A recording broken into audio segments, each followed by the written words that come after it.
So you got this movie called Gaza, How to Survive a War Zone. Gaza, How to Survive a War Zone, and BBC is going to take it down. They're going to take it down because they said that one of the narrators, a 13-year-old boy who went to an English school named Abdullah, whose home was destroyed, and he got old by the end. They say that he was the son of a deputy minister of agriculture for Hamas. Uh-oh. The movie actually had 4 young people, and they followed the lives of 4 young folks in Gaza during the bombardment, during the oppression, during the genocide.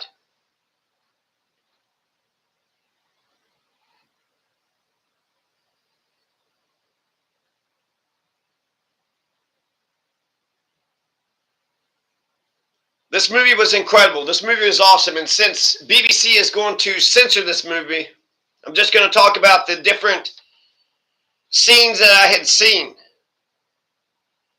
So that way, if nobody ever sees the movie, I mean, how's it going to change anything if nobody ever sees the damn movie?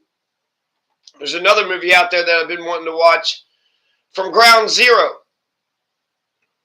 And it's on Apple Plus TV.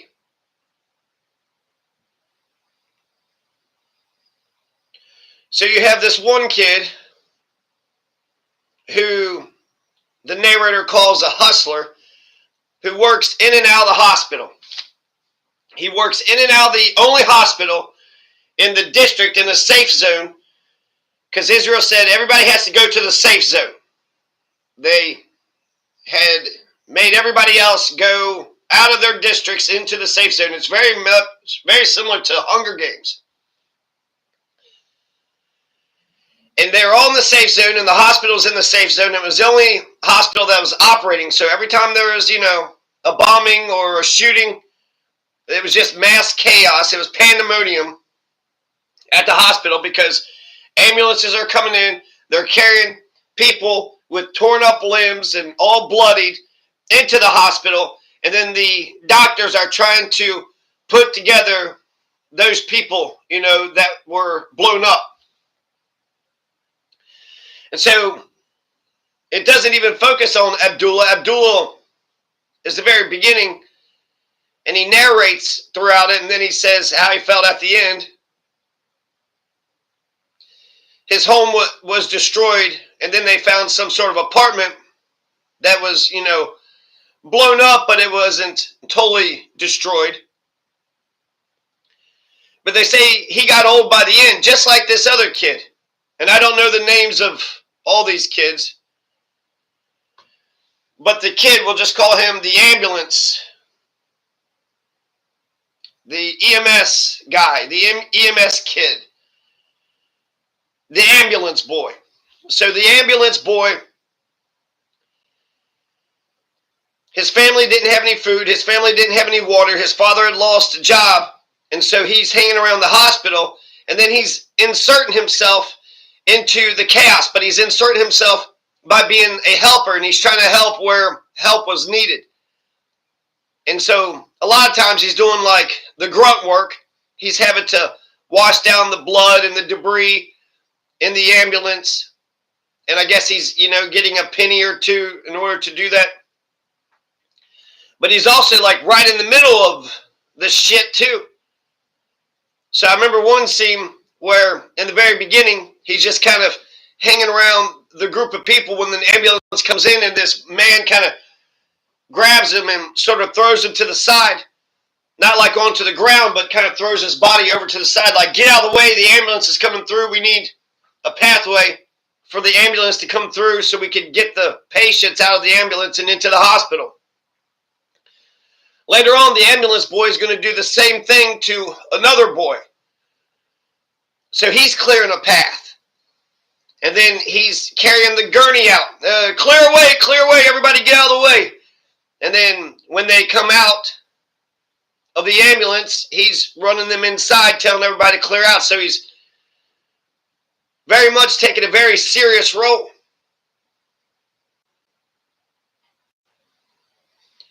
The ambulance boy is in the middle of the hospital crises. And then eventually they show him back in the tent with his mother and father and siblings. And his father said he thinks that he's like 40 years old. He feels like his son is like 40 years old because he's doing something important. He's being responsible. And then it was only the boy that was actually bringing in any kind of money.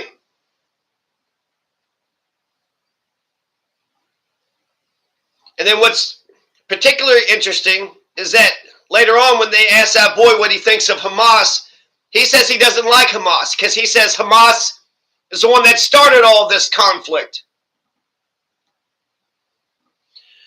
So if this was actually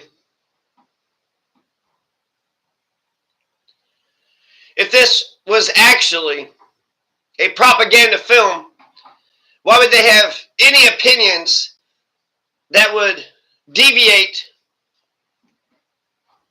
from the official narrative? That why would they have this boy say he doesn't like Hamas? Why would he be one of the 4 kids that are being followed?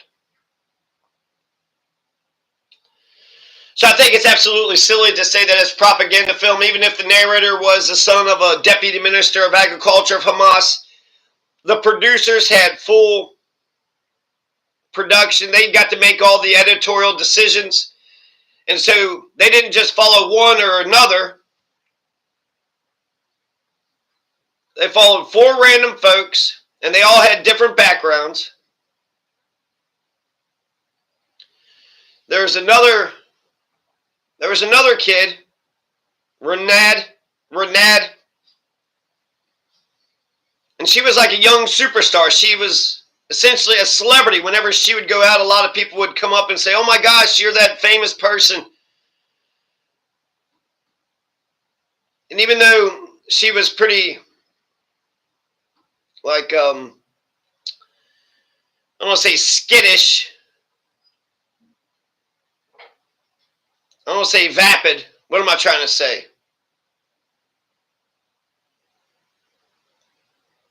She seemed a little bit superficial. Because when they're running, they have to evacuate. She's like, "Well, you got to take my star clothes." But her journey is pretty interesting because they would ask her about the bombings and the shootings, and she would just try to make jokes out of all these things. She would just sit there and say, "Well, I woke up today and there was bombing and we almost died. Oh, they were shooting at us, and it was just, basically, I was terrified for all these 4 young folks. It was nerve-wracking. I was scared for their lives. I didn't make it out of this film." Renee had a nice older sister.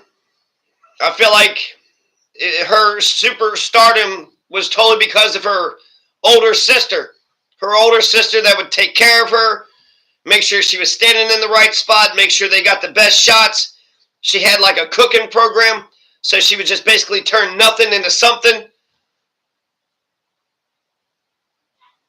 She had to take her polio medicine, and she says, the medicine tastes bad, but it was better than the hospital food.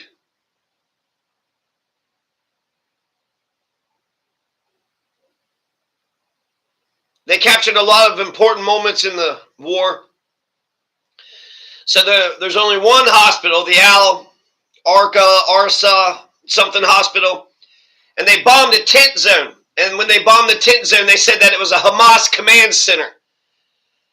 And yet the ambulance boy said he didn't see any police officers. He didn't see any Hamas whatsoever. A Hamas command center. They blew up this 19-year-old that was on a hospital bed. One woman got up and she had flames all over her, and they were able to mat the flames out.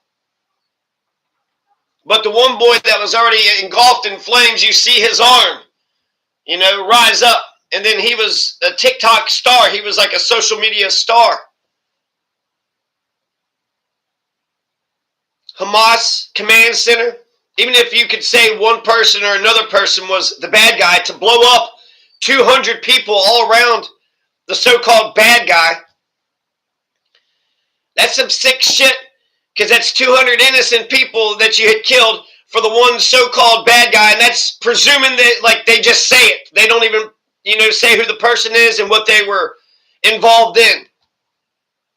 We're just supposed to take their word for it. Hey, why'd you kill those 200 people? Well, there was one bad guy in the lot. So you killed 200 of them? You didn't do some sort of extraction, goddamn operation? That's fucking murder. That's fucking mass murder.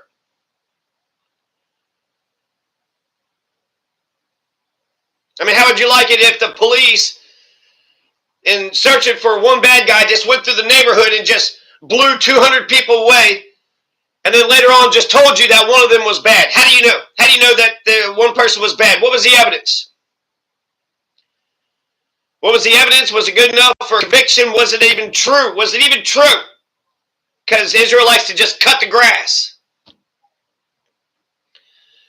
And so ultimately, the only way you could think of this as propaganda, what they had done was they humanized the children of Gaza. They humanized them. They showed them that they were regular folks going through shit, and they were doing whatever they could in order to survive. This movie isn't too pro-genocide or anti-genocide.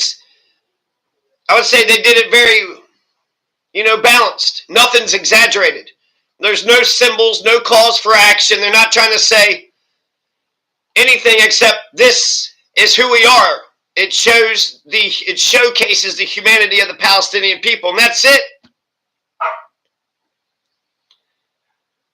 I'll talk about some of these other scenes, but I just want to mention about the body counts. So Ralph Nader has this article right here about the body counts. And he's saying, stop repeating the same damn statistics. People keep saying there's like 40,000, 50,000 people who have died. Stop repeating the vast undercount of Gazan deaths. It's 10 times greater. So Ralph Nader just put this out 2 days ago. I'll read some of it for you.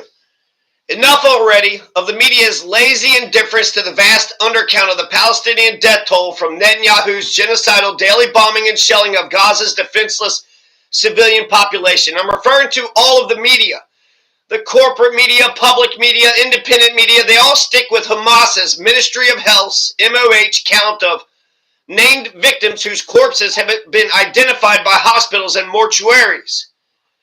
For months, there have been no operating hospitals and mortuaries to send their grisly data to the health ministry. The official Hamas count that all sides like to cite is now over 48,000 deaths. As American doctors back from Gaza before the Rafah closing last year said, just about everybody surviving in Gaza is sick, injured, or dying. All 2 million have been displaced one way or another. Just about everybody surviving in Gaza is sick, injured, or dying. They put the death estimate almost a year ago at a minimum of 95,000. Not counting tens of thousands of families buried underneath the rubble when Israeli F-16s blew up entire apartment buildings. So why would all sides to this one-sided Israeli war of extermination rely on Hamas's figures? Well, Hamas said that there's, how many ever. Why would everybody, Hamas are the bad guys, right? That's what they keep telling us. And yet they're going to say, well, how many people have been killed? Well, Hamas says 50,000. Well, Hamas has an interest in lowballing the number of deaths to limit the rage of its inhabitants and allies abroad for not protecting the people of Gaza and for not providing them with shelters. So everybody across the board has an interest in lying about the death count, because for Hamas, the more people that are killed, well, how come you're not protecting them? And then for Israel, the more people they killed, it's a genocide. Look at you. You killed 300,000, 400,000.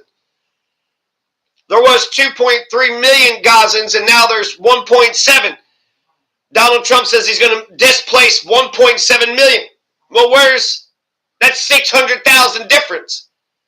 When it came to the Iraq war figures, nobody knows how many Iraqis America killed. How many Iraqis? It's like Mariupol. Russia bombed the hell out of Mariupol, and they said tens of thousands were killed. Tens of thousands? So is that 20,000? Is that 30,000? Is that 40,000? Because the difference between 40,000 and 20,000 is an incredible 20,000 amount of human souls, human lives. Hearts, minds, bodies, and souls. So when it comes to how many people were killed in Iraq, I still don't know. Since I was against the war, I took the largest.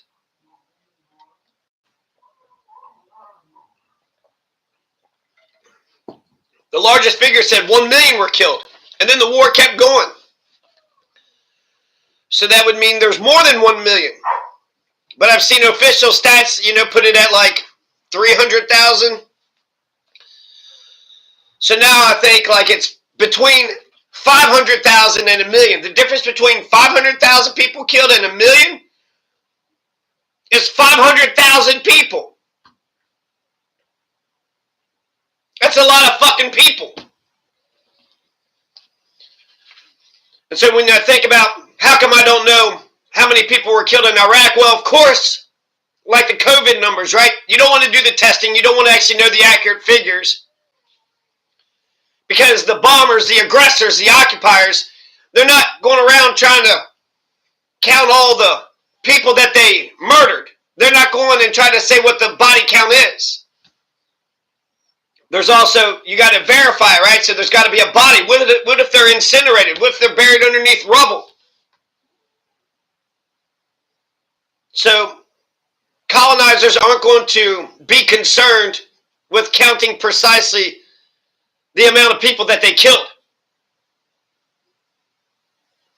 So he's going to end up saying that it's 300,000 by August 24th of last year. The official number, the count that's accurate was 300,000. And so he says, therefore, by today it's over 400,000. The Israeli superhawks want to keep the undercount low to dampen down the international rage, boycotts, and demand for more sanctions and ICC prosecutions. The Biden administration and now the Trump regime also benefit from a low number. Here is the Washington Post's esteemed foreign affairs editor Karen DeYoung's reply on September 6, 2024 to my inquiry. We use the Gaza MOH Ministry of Health figures, as does the United Nations, World Health Organization, virtually every other humanitarian organization, while noting that independent media are not allowed to enter Gaza. And the casualty counts are most certainly underreported. The Lancet British Medical Journal report notes that based on other recent conflicts, it is not implausible to estimate that 4 times as many have died than those listed by the MOH. The time will come, I believe, when an independent accounting can be done. But 6 months later, the time still hasn't come. The Biden State Department had a much higher estimate of deaths, but refused to release their analysis, obstructing our Freedom of Information request filed last May 24, 2024. All kinds of estimates and projections by reputable university specialists, global health groups, and UN agencies point to a much higher death and overall casualty toll. But the State Department won't come forward with a reasonably estimated number that can replace Hamas's statistical immolation. For example, in late 2023, the chair of global public health at the University of Edinburgh, Professor D.V. Siridhar, said that if the destruction continues, 500,000 Palestinians would die in 2024. The devastation has gotten worse. The bombings, the genocidal denial of food, water, medicine, electricity, fuel, and the omnicidal words of the high Israeli military officials, the spread of diseases, untreated injuries, babies born into the rubble, infants starved, lack of potable water, sick, elderly without critical medicines, and more. This is the result of 110,000 tons of bombs, Israeli admission, daily tank shelling, and precise destructions. Yet neither she nor most other experts who have projected continuing mayhem have offered a number. Interestingly, the media has no trouble estimating the Syrian deaths at the hands of dictator Assad, 500,000, nor the deaths in the wars in Sudan or Ukraine. Only the Palestinians, who are not allowed to live, don't get the respect of having their deaths accurately estimated. One team of Gaza undertakers said they buried 17,000 bodies in mass graves by February 2024, including 800 in one day. If the shoe was on the other foot, Congress would not only have an intense public hearing, it would have declared war against Hamas with total U.S. co-belligerency. From huge weapons supplies to the veto at the UN, Netanyahu gets away with blocking Israeli and all other reporters from going freely into Gaza and shuts up those conscience-stricken Israeli soldiers who are sickened by what they were ordered to destroy. One of them said, I felt like a Nazi. It looked exactly like we were actually the Nazis and they were the Jews. This is the Holocaust of our times. Donald Trump is just Joe Biden 2.0. Joe Biden could say he was demented. Joe Biden kind of put a false face on the wickedness that he was doing. It looks like we're going to get to the end of phase 1 with the ceasefire. Will we make it to phase 2? Phase 2 is going to be a lot tougher because they're saying Israel's going to have to withdraw their forces, but Israel says they're not going to do it unless Hamas is dismantled. Well, that's the same damn thing they've been talking about the whole time. Some columnists in the U.S. like Charles Lane and Ruth Marcus of the Washington Post and Netanyahu's mouthpiece Brett Stevens of the New York Times do not believe the Israeli military consciously targets civilians and civilian infrastructure. Israelis scoff at such naivete. Many want more annihilation of all Palestinians whom they regard as subhuman vermin, snakes, animals. These are the racist words that high Israeli politicians have used over the decades. Some 45 years ago, former UN ambassador and foreign minister Abba Eban, under Prime Minister Menachem Begin, wrote that Israel is wantonly inflicting every possible measure of death and anguish on civilian populations in a mood reminiscent of regimes which neither Mr. Begin nor I would dare to mention by name. In August 2024, based on available historical, empirical, and clinical records, we estimated about 300,000 Palestinians had been killed. 300,000. And that's the number I keep on using. 300,000 Palestinians have been killed. That's of August 2024. 300,000. That's not eye for an eye. That's not eye for an eye. What is that percentage? So they say 1,200 were killed. So let's just divide it up, right? 300,000 divided by 1,200. That's an eye for 250 eyes. That's an eye for 250 eyes. And it's all civilians. Mostly children. He references the August-September 2024 issue of the Capitol Hill Citizen. By now it is over 400,000, yet the media still uses the figure by Hamas and ignores the lives blown apart under the killing fields in Gaza. So Ralph Nader is saying 400,000. And I'm still like, I guess in a way I'm being conservative. I'm like, 300,000, right? What, just another 100,000 died? That's the August, September, October, November, December, January, February. So 6 months, they killed 100,000 within 6 months. The reason why I believe that the death toll is way higher than that is because every goddamn day, thank goodness for X's policy of absolutist free speech. Free speech absolutism. I wish other platforms would do the same thing.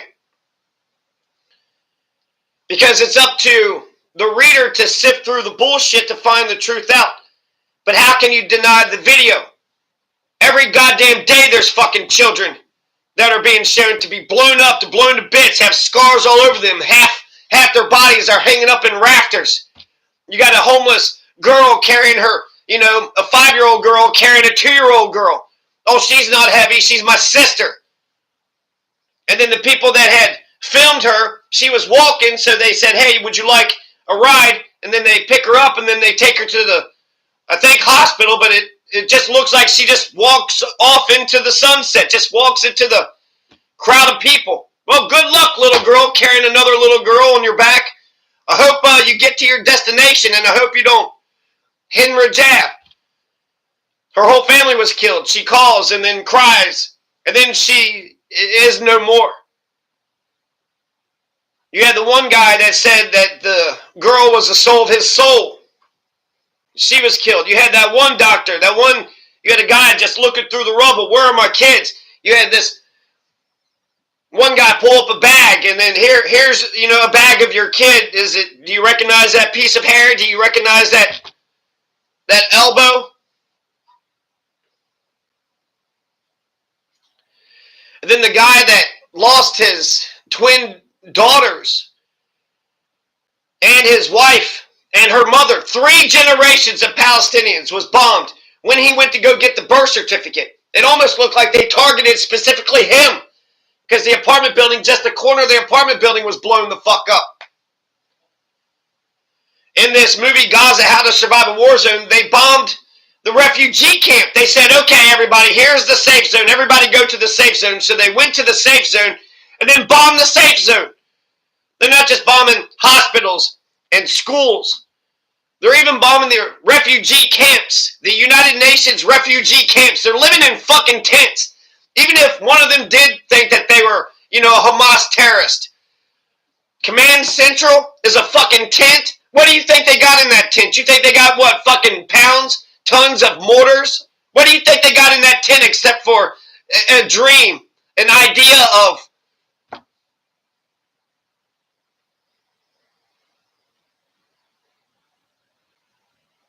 by now it's over 400,000, yet the media still uses the figure by Hamas and ignores the lives blown apart under the killing fields in Gaza. Of 400,000 and growing, far more Palestinians have been killed in Gaza than the combined total deaths from Hiroshima, Nagasaki, and Dresden in World War II. That's what Mel Gibson said about the LA fires. It looks like Dresden. Y'all can talk about Dresden. Hiroshima and Nagasaki doesn't get talked about nearly enough. But in mainstream media in America, why wouldn't we just say, that looks like Gaza? That looks like Carmageddon for what we did in Gaza, or Palestine, or Bethlehem. Jesus was born in Bethlehem. Isn't it Christian Zionist? What's going on with Pope Francis? At the very least, he says that they were terrorists. The Israelis were being terrorists, and even if you take a diplomatic perspective, pray for them both. But this is just flat out racism. Greta Thunberg is absolutely right. She's right. It's anti-religion, anti-brown people.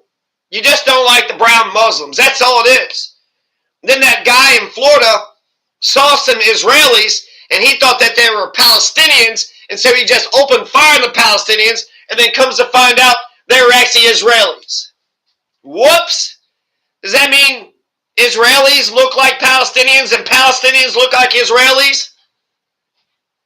What the hell are we doing?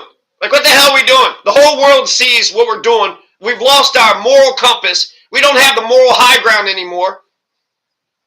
George Carlin said that, 20 years ago, people said, well, after 9/11, we lost our innocence. Well, look at the beginning of our history. What innocence was there to speak of? Genocide, slavery.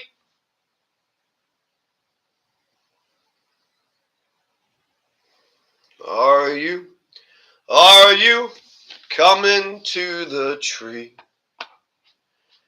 They strung up a man, they say, murdered 3. So, according to Ralph Nader, it's over 400,000.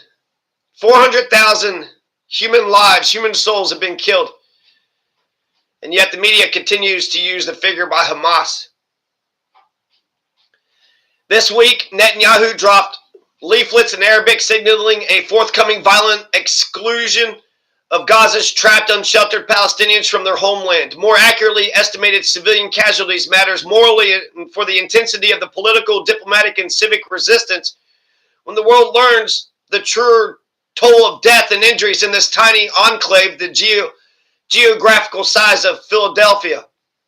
To remind the world of the daily Israeli violations of settled international law inflicted on Gazans also in the West Bank and Lebanon, international law practitioner Bruce Fine compiled this concise list. I'll read Israel's 10 violations of international criminal humanitarian law in a minute.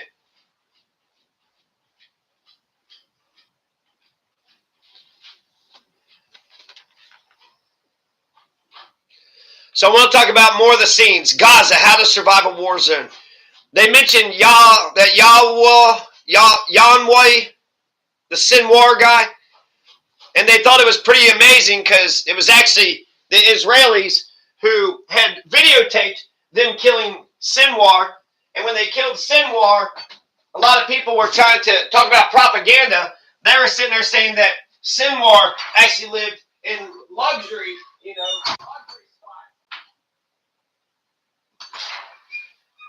But he wasn't living in luxury. Sinwar wasn't hiding in the tunnels. He wasn't living in a luxury apartment. He was living in a regular apartment, just sitting on a sofa. And then, even though he was burned and scarred up, he throws that stick. And so there was this one interview where people went around trying to find somebody that could speak ill of Sinwar, and they couldn't do it. They couldn't find any Palestinian who could speak ill of Sinwar. He gave up his life for the struggle. There was also that one, was it John Mershmere or something? He had said that on October 7th, while 1,200 people were killed, that actually Israel killed a whole bunch of Israeli people because the Hannibal directive is you don't want to give the enemy any hostages. So if the enemy takes hostages, then it was policy for Israel to kill everybody, including their own people, including their own hostages. And then that's when Judge Napolitano said, well, that's murder. And then John Schmear says, well, call it what you want to call it.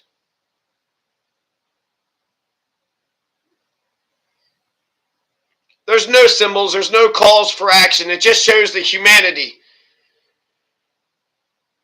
of the children of Gaza. And then maybe that's the propaganda. Because in order to wipe out a population, you got to dehumanize them. You got to say that they're less than people, right? They're savages. They're barbarians. They're subhuman.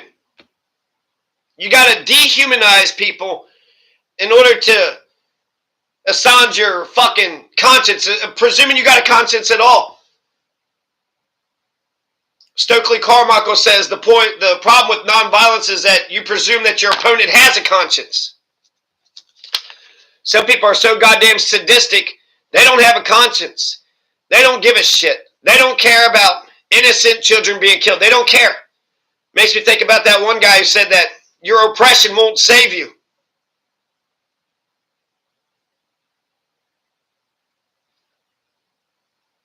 So over 400,000, should I use the figure over 400,000? Because I feel,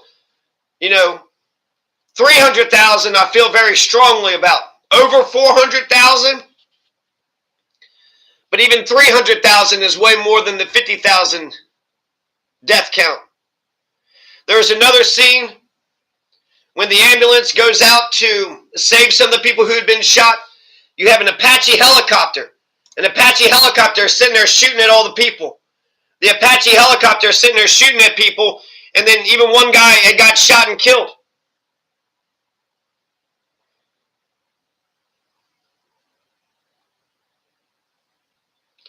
There was another scene where, they're just getting bombarded, they're shooting, and they're just kind of living scared. But for some attack that had happened, Iran shoots a bunch of missiles over Gaza into Israel. And it's just a bunch of red glares, just a bunch of red shots, red rockets flying over Gaza. And it's a beautiful moment. It makes me think of America's national anthem. And the rockets' red glare of the bombs bursting in air gave proof to the night that our flag was still there. And the rockets' red glare. So that was a beautiful moment.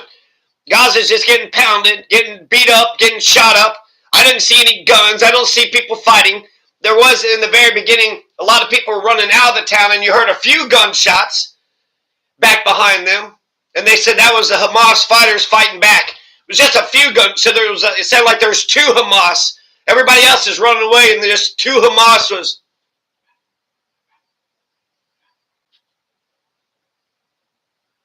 And then the very ending is they're celebrating the ceasefire,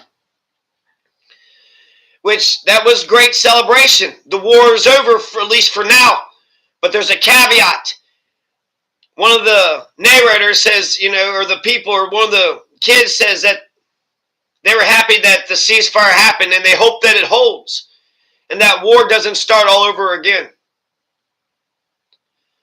During epochs of deceit, the truth is revolutionary. Just telling the truth is revolutionary. Because people don't want to hear that they're participating in a genocide. We don't have the moral high ground anymore. How can anybody trust the West? The West is complicit in this shit.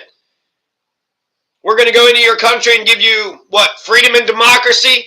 We're going to help your people. We're going to topple your terrible dictator who is committing atrocities because he's a bad guy, and we're here to help you. Even if Saddam Hussein, he killed, innocent people. I don't remember him killing 1 million. I don't remember a report saying he killed 500,000. So ultimately, it makes no sense. BBC should put up Gaza, How to Survive a War Zone. The production team had full editing control. The production team had full editing control. So even if they had a 13-year-old narrator who happened to be the son of Hamas, who gives a shit? So what? That's the military wing of Palestine, right? So that's historically interesting. It's not a propaganda film for Hamas because they have other people, even including this one other kid that said he didn't like Hamas. So if this was Hamas propaganda, why would you have one kid who said he didn't even like Hamas? Why would you have that kid in there? It makes no sense. So, what are Israel's 10 violations of international criminal humanitarian law in Gaza? This is from Ralph Nader's piece from nader.org. He just put this out yesterday. Genocide, count 1, killing Palestinians in Gaza. Genocide, count 2, deliberately inflicting on Palestinians in Gaza conditions of life calculated to bring about its physical destruction in whole or in part. Genocide, count 3, destroying hospitals and maternal care necessities intended to prevent births by Palestinian women in Gaza. Crimes against humanity, extermination and persecution of 2.3 million Palestinians in Gaza as part of a systematic attack directed at Palestinian civilians. Deliberately targeting civilians and civilian property for destruction, failing to provide for the security and welfare of the inhabitants occupied by Israeli defense forces in Gaza. Number 7, impeding delivery of humanitarian assistance. Number 8, forcible relocation of civilian populations. Number 9, use of military force causing civilian casualties vastly disproportionate to the importance of any legitimate military objective. And number 10, war of aggression against Gaza Palestinians. Those are crystal clear. Those are right. Those are absolutely right. Even that 19-year-old that was in the tent got burnt up. They had that in there.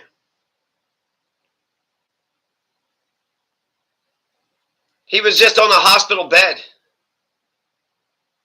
That's Hamas. And they killed like 200, people, saying that there was 1 or 2 Hamas. And then they don't tell us who it was. They don't give us the background information, the evidence of it. We're just supposed to take them at their word. Could you imagine that in America? Somebody just sitting there executing 200 people, and then when you go up to the Columbine shooters, or when you go up to the Al-Qaeda, hey, why'd you kill all those people in the Twin Towers? Well, there was one bad guy. We had to get the one bad guy. That's a lot of fucking civilian deaths, presuming there was even a bad guy to begin with. Yeah, I don't think we should take anybody at their word with a lot of things, and especially when you got such a high death toll. 400,000. I could comfortably say that 300,000 had been killed. Can I say 400,000? And then there was another Google News. They were saying about how Hamas has released all the hostages. But is Israel going to release all their hostages? The headline said that Israel wasn't releasing their hostages. I wonder what's going to happen in the German election. Donald gets elected, and then the government of France and the government of Germany collapses. Uh-oh. So where is this? Hamas says Israel claimed pretext to evade obligations. Israeli minister orders military to prep for long West Bank stay. So even if they're not doing anything to Gaza, now they just transfer the genocide to the West Bank.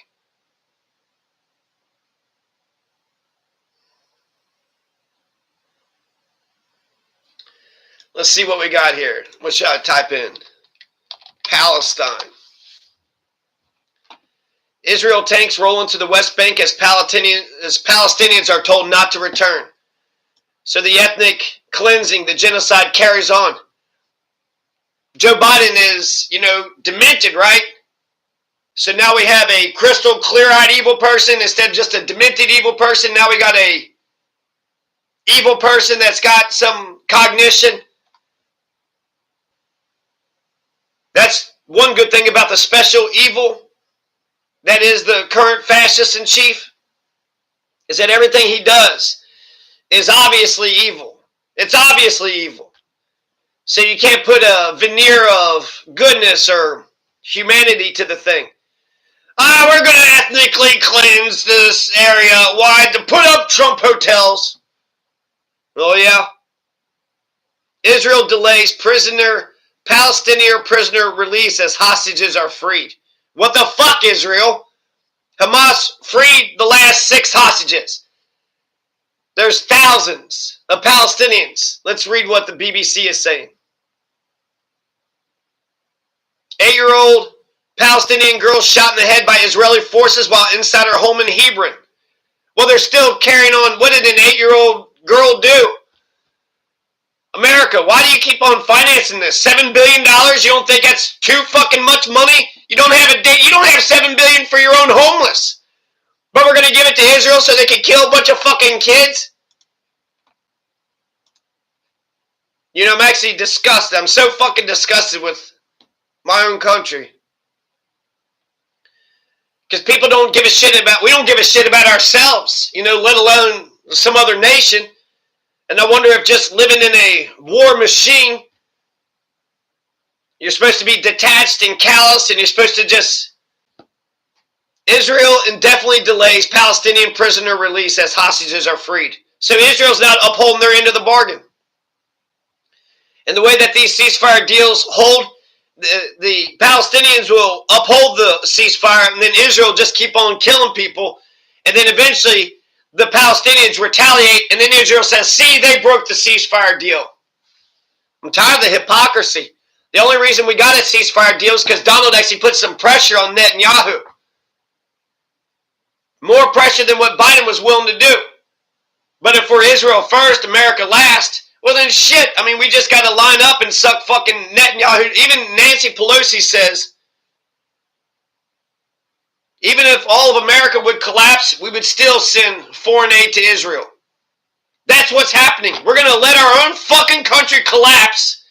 What about 1967, USS Liberty?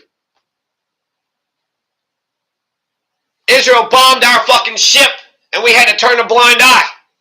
We're just going to allow Israel to bomb us? We're going to allow Israel to sink our civilization so they can have universal health care, so they can live high on the hog, so they can have a nice, charmed luxurious life? That doesn't make any sense. That's not rational. That's not rational. Even the God of the Old Testament would condemn Israel. You know, there was a cycle. They would do good, they would do bad. Israel did evil in the sight of the Lord. Read your Kings, read your damn Bible. So if God of the Old Testament can condemn Israel, why can't America? Why can't Americans condemn Israel? Israel can do no fucking wrong no matter how much wickedness they do. Are you all wicked people? Do you have morals? Do you give a damn about right and wrong? If we ever go into any other country and we try to tell them that we're doing something good for their country, they know it's bullshit. We're okay with genocide. They know it's bullshit. Oh, we're here to give you constitutionalism. Oh, we're here to free you from a dictator. We're here to do humanitarian work. Isn't that Ronald Reagan? Was it the 8 words you never want to hear? Hi, I'm from the government and I'm here to help. And if all we're going to do is militarily dominate the entire world while China is building up these countries and their economics and their infrastructure, then communism is they're going to keep on winning. Because if you're Mozambique, who do you appreciate?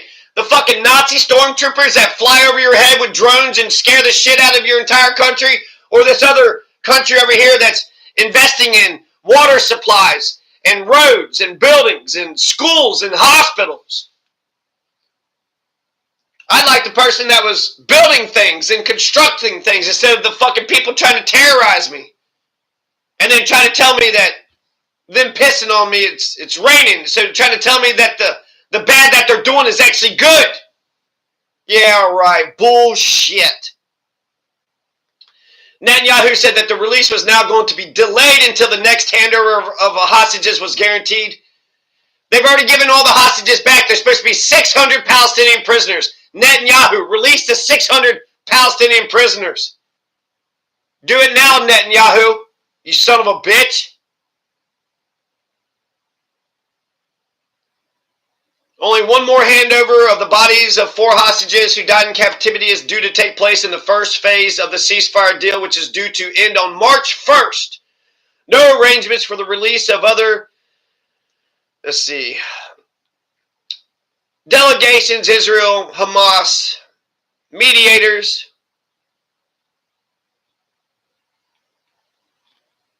The reason why we got the ceasefire deal is because Donald was actually willing to stand up to Netanyahu. He was actually willing to stand up to Netanyahu. I hated the Iraq war. I hated that we stood by and killed 1 million people for Iraq. And for what? Occupation? What did we get out of all the fucking trillions of dollars we spent in Iraq? We could have won them over with trillions of dollars. We could have bought the damn country. We could have built their infrastructure up.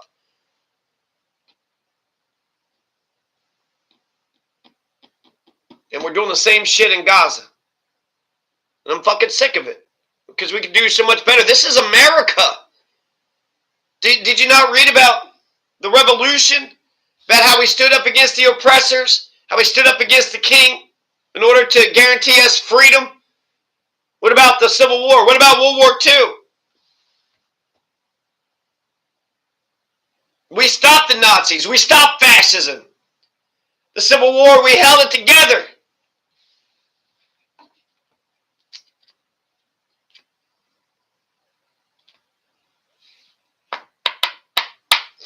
I'll end off with a couple quotes here. Even in our sleep, pain which cannot forget falls drop by drop upon the heart until, in our own despair, against our will, comes wisdom through the awful grace of God. When our days become dreary with low hovering clouds of despair, and when our nights become darker than 1,000 midnights, we will know that we are living in the creative turmoil of a genuine civilization struggling to be born. The difference between the laws of man and the eternal spiritual laws is that the laws of man changes with man's understanding of man, but spiritual laws are eternal. The good thing that I like about the Bible is that it talks about wisdom and understanding and knowledge. Be smart, be intelligent. You got rationality. so use it. You got a brain, so use it. Law and order is there to establish justice, and failing that, they become dangerously structured dams that block the flow of domestic tranquility. They stop social justice. They stop justice. Instead of establishing justice, they end up stopping justice.